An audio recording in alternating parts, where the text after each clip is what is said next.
मोठ्या प्रमाणामध्ये गैरप्रकार केला आहे, ज्यांच्यावर गंभीर स्वरूपाच्या आरोप आहेत, कोर्टाचे निरीक्षण आहेत, असे हे 9 मंत्री आहेत। आणि सरकार जर काढणार नसेल तर यांचे घोटाळे आम्ही जनतेपुढे मांडू।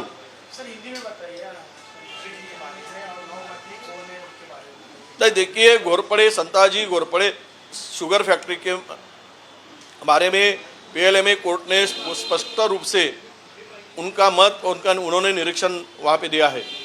उन्होंने उनके ऑडिटर का जामीन को खारिज करते हुए उन्होंने ये कहा कि वो और उनके लड़के ने मिलकर किसानों के लोन लेकर उनके साथ में चीटिंग किया है, उनके साथ में उनको फंसाया गया है।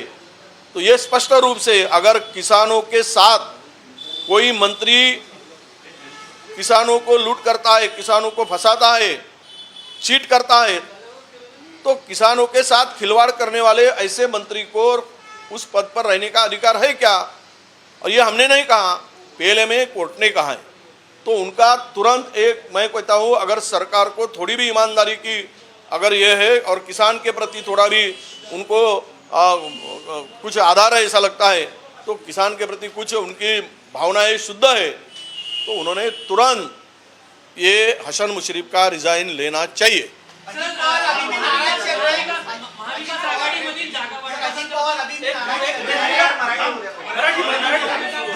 दिल्लीला काल बैठक झाली, राहुल गांधी शरद पवार आणि खरगेंमध्ये इंडियाच्या जागा वाटपाबाबत काय सांगणार?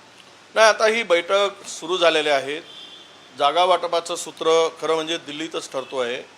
आमच्याही महाराष्ट्रामध्ये आम्ही विभागवार पुन्हा सर्व कार्यकर्त्यांच्या पदाधिकाऱ्यांच्या भेटी घेण्याचं काम आजपासून सुरू झालेलं आहे। कोकणपासून सुरू केलेलं आहे प्रदेशाध्यक्षांनी। नागपूरला 12 तारखेला त्याची बैठक पुन्हा आहे। पण कालची बैठक ही अत्यंत सकारात्मक बैठक होती आणि इंडियाला मजबूती देणारी बैठक होती।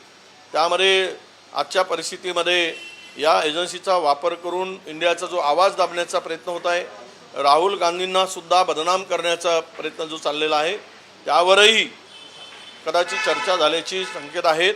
परंतु कालची बैठक अत्यंत सकारात्मक होती आणि जागा वाटपाच्या दिशेने आम्ही आता पुढे जात आहोत। ही जागा वाटपासंदर्भात नाना पटोलेंनी जी एक समिती बनवली, त्याबद्दल केसी वेणुगोपाल यांनी तंबी दिलेली आहे की केंद्रातील जे नेतृत्व तेच जागा वाटपाबद्दल चर्चा करेल, अशी समिती किंवा स्वतः काही निर्णय घेऊ नका। नाना पटोलेंना एक झटका मानला जातोय काँग्रेस केंद्रीय नेतृत्वाने हे जे काही म्हटले आहे। नाही, मी त्या संदर्भात अजिबात बोलणार नाही। अधिकार केंद्राचाच आहे एवढं मात्र नक्की।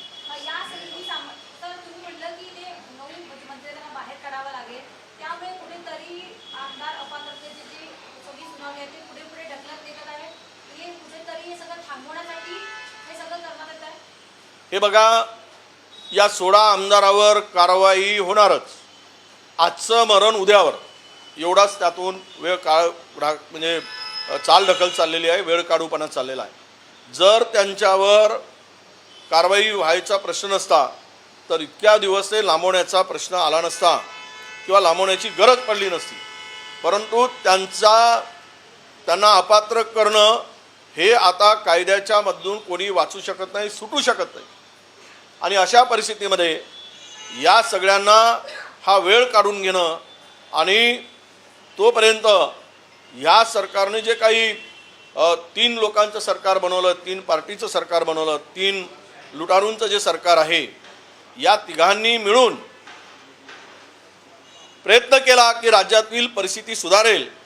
विधानसभेमध्ये लोकसभेमध्ये त्यांना वाटलं की आम्हाला जनता पाठीशी उभी राहील, पण जे सर्वे त्यांनी केलेत त्यातून त्यांना नुकसानच झालेलं आहे, फायदा होत नाही।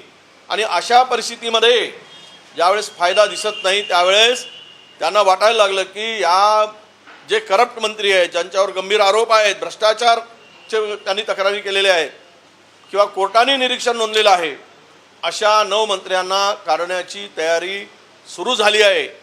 आणि हे भ्रष्टाचारी मंत्र्यांना घरी जावंच लागेल। त्यांनी प्रयत्न केले, पुन्हा सांगतो, त्यांनी प्रयत्न केलेत की या सगळ्यांना शुद्ध करून घेण्याचा। गोमूत्र शिंपडून पाहिलं, शुद्ध झाले नाहीत।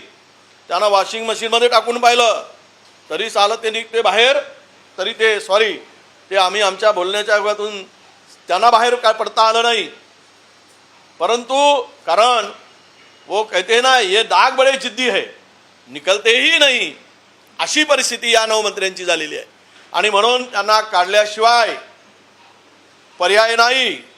तर थोडी बहुत परिस्थिती सुधारण्याची त्यांना आशा आहे, कारण हे तक्रारी या आम्ही केलेल्या नाहीत, या तक्रारी भारतीय जनता पक्ष आणि त्यांच्या नेत्यांनीच या 9 मंत्र्यांविरुद्ध केलेल्या आहेत. त्यामुळे ईडीने नोटीस दिली असेल, ते चौकशी सुरू झाली असेल, काही जणांना कोर्टामध्ये तो प्रकरण प्रलंबित असेल, असे सर्व प्रकरण आहे.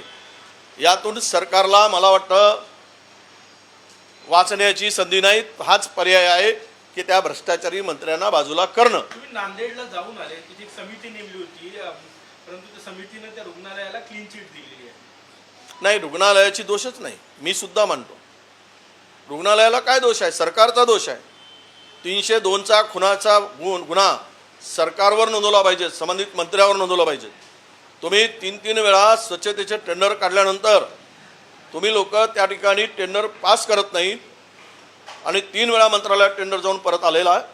तिकडे 40% वर स्वच्छता कामगार नाही, तिकडे निधी उपलब्ध नाही. जो 10 कोटी रुपये मंजूर केला त्यातील 7 कोटी रुपये त्या हॅपकिननी घेऊन घेतले, पण त्यांनी औषधी पुरवठा केला नाही. 4 कोटीची तरतूद डीपीटीसीतून होती, पण त्या नालायक मंत्र्यांनी 1 रुपयाही त्याला डीपीटीसीला दिला नाही. त्यामुळे औषधोपचार तिकडे होऊ शकला नाही, औषधी तिकडे मिळू शकली नाही.